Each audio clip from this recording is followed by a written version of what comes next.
안녕하세요. 반갑습니다. 오늘은 부동산 전세 계약서를 어떻게 작성하는지, 그 다음에 전세 계약 완료된 이후에 계약 갱신을 어떻게 특약 정리를 하는지를 살펴보도록 하겠습니다. 제목은 부동산 아파트 전세 계약서고요. 이게 읽어보시면 부동산 표시 부분이 나오잖아요. 이 부분에 대해서는 소재지, 목적물 아파트가 어디에 위치해 있는지를 정리하는 겁니다. 예를 들어서 인천, 강릉시, 서울, 가정동 한 다음에 몇 번 이를 쓰시고요. 그 다음에 무슨 아파트를 이름을 쓰시고, 여기에 따른 몇 동 몇 호, 만약에 11동 같으면 11동, 101호면 101호 쓰시고요. 토지는 등기 등본에 보면 나오는데 토지 지목이 나오죠. 지목하면 대부분 대지가 되겠죠. 대지 뭐 이렇게 정해져 있는데 대지를 체크하시고, 대지가 목적인 토지 표시 면적 나오는데, 이건 이 아파트가 전체 토지 면적 얼마나 큰 아파트 대지 위에 설립되어 있는지, 건축되어 있는지를 표시하는 거예요. 그래서 대지가 목적인 토지 표시는 아마 이 대부분 1, 5, 이렇게 나옵니다. 등기 부분 보시면. 그 다음에 대지권 종류는 대부분 다 소유권 대지권을 표시하면 되고요.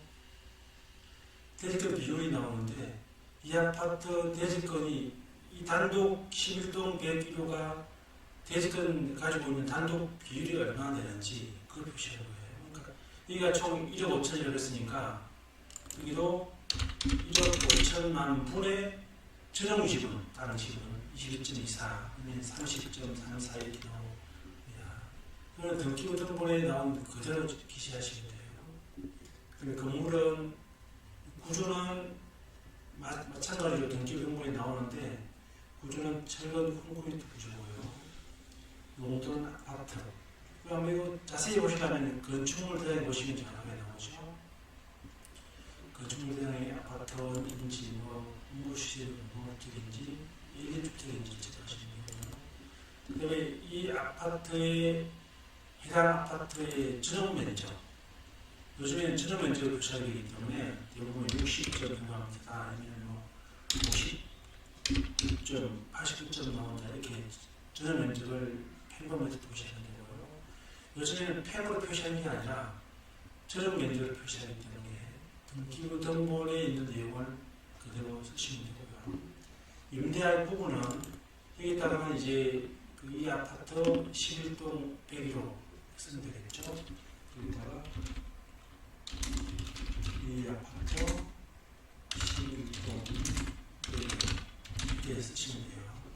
이 면적은 또한 똑같이 1억 89km 쓰시면 되고요.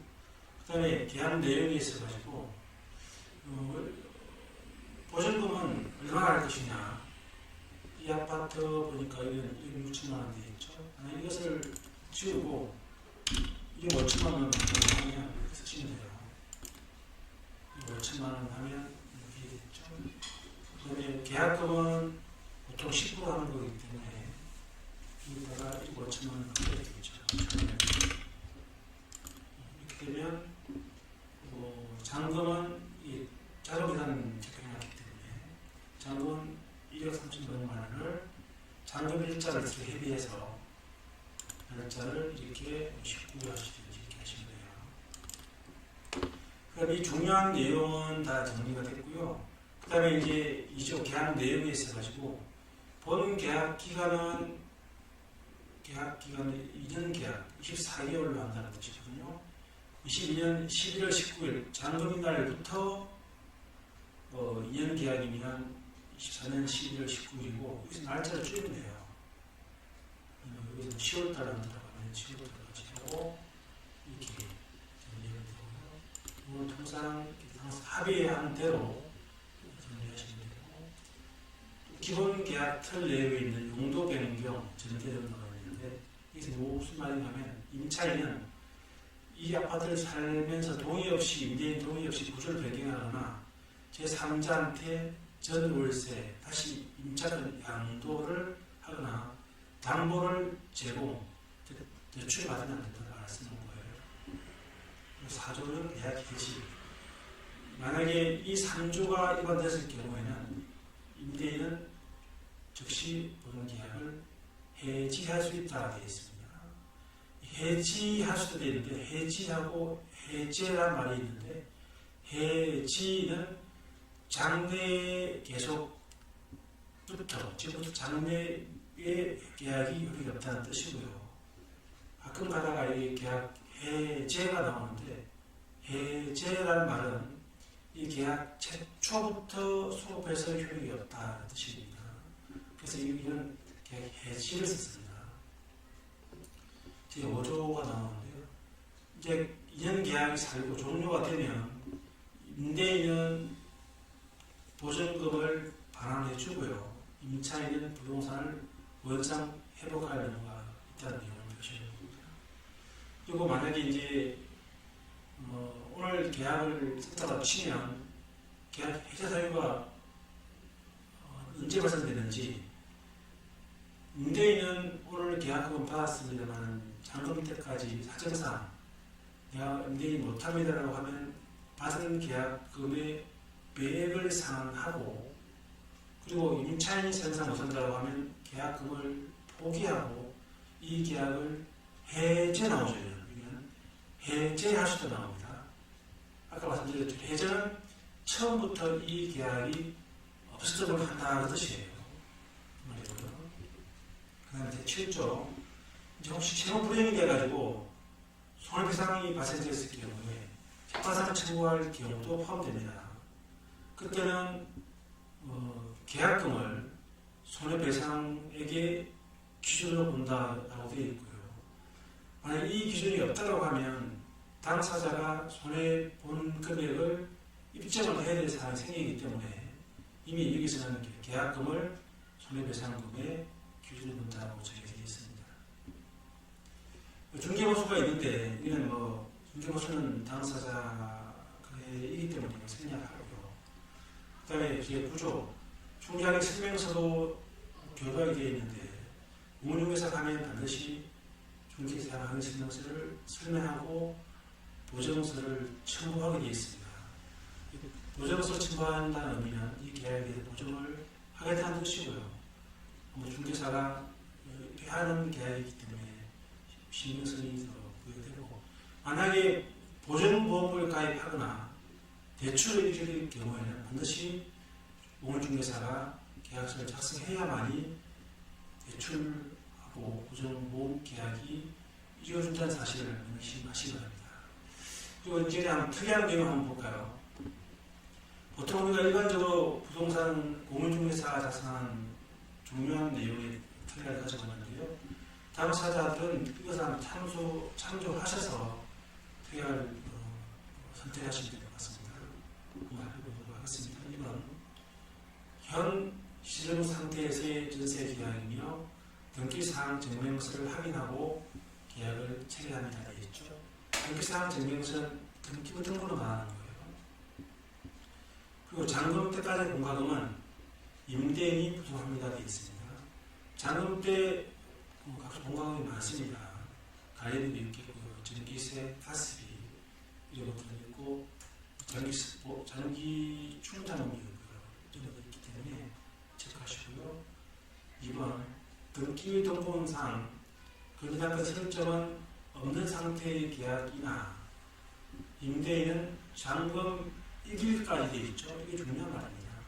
잔금 날까지 하면 보통 다른 설정이나 기타 제3 채권자가 가압류 가처분하는 일을 설정할 수 있는데 이게 잔금 1일 한다는 의미는 잔금 날 다음 날까지 추가로 지하물건을 실정을 잘 필요하면 되겠죠. 그러면 우리가 만약에 계약을 체크했다고 치면 수령력 전입을 하고 그 다음에 할인율자를 찍으면 그 날짜까지는 우선 면제권이 있어서 뭐 받는 거잖아요. 근데 만약에 동시에 누가 당사자가 그러냐고 했다라면 같은 날짜잖아요. 이게요. 그러니까 이게 잔금 이길 하는 이유는 잔금 다음 날까지 못한다고 써놨기 때문에 이 특약이 굉장히 중요한 의미를 갖고 있습니다. 잔금 이길 체크하시고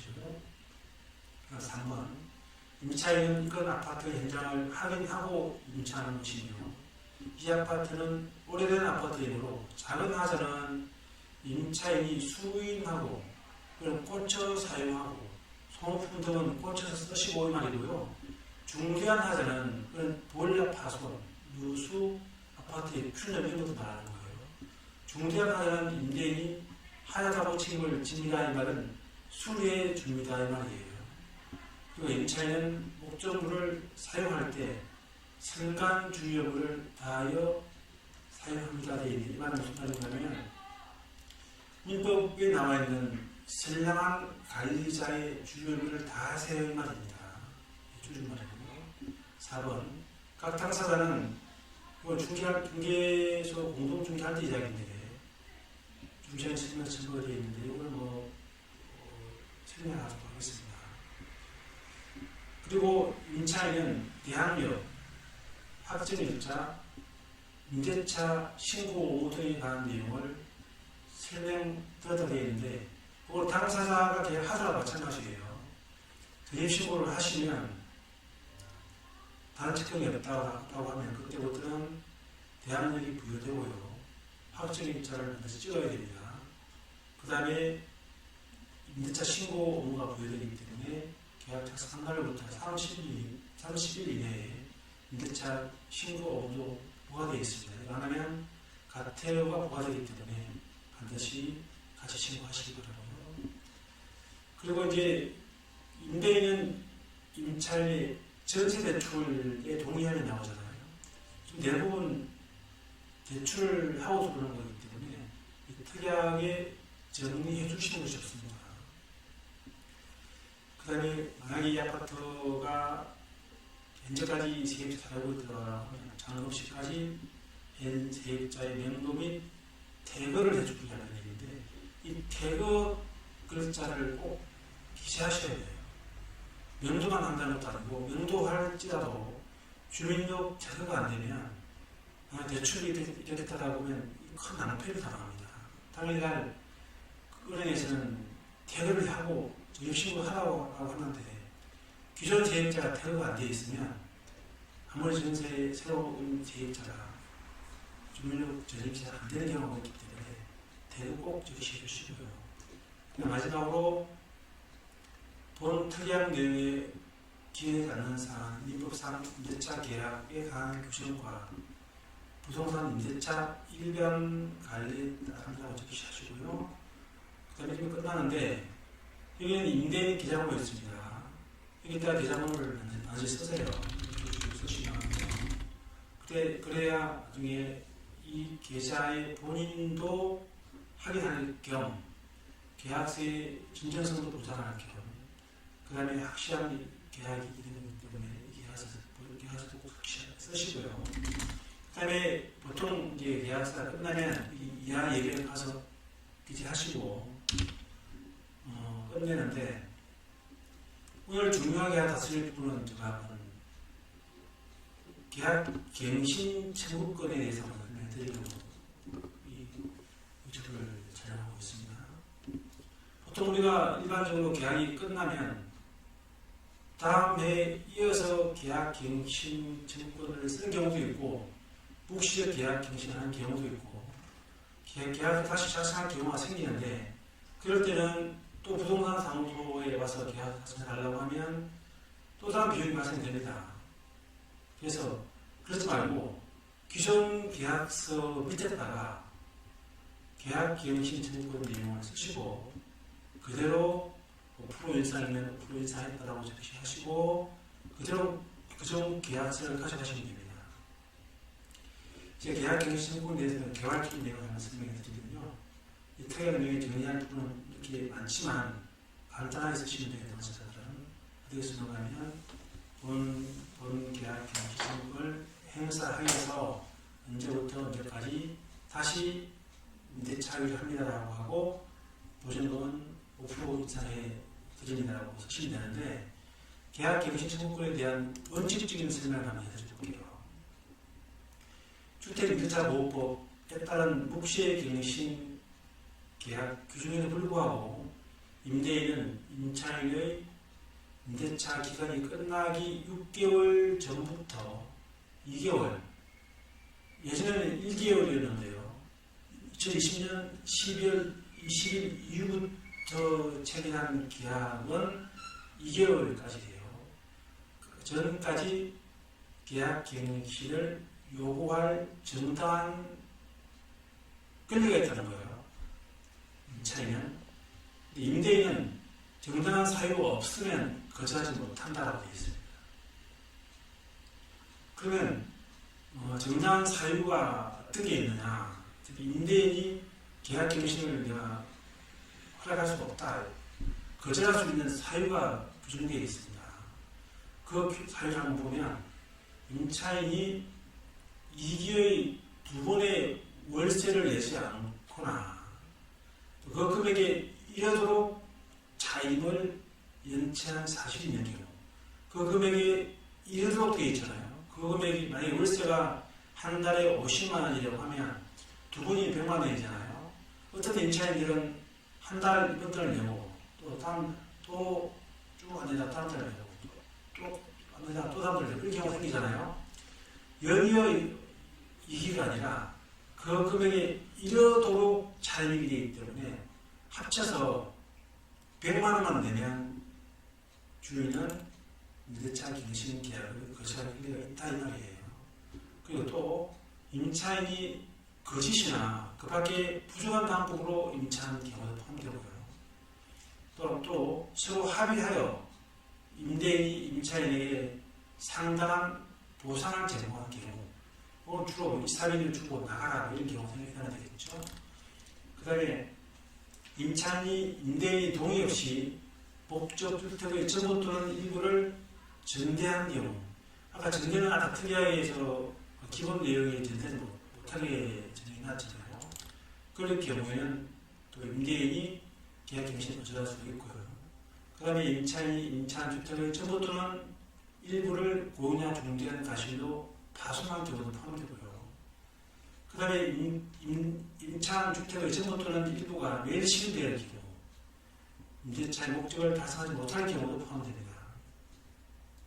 그리고 임대인이 다음 하나에 해당하는 사유로 목적 주택의 전부 또는 대부분을 철거하거나 재건축하기 위하여 목적 주택의 전부를 회복할 필요가 있는 경우도 포함되고요.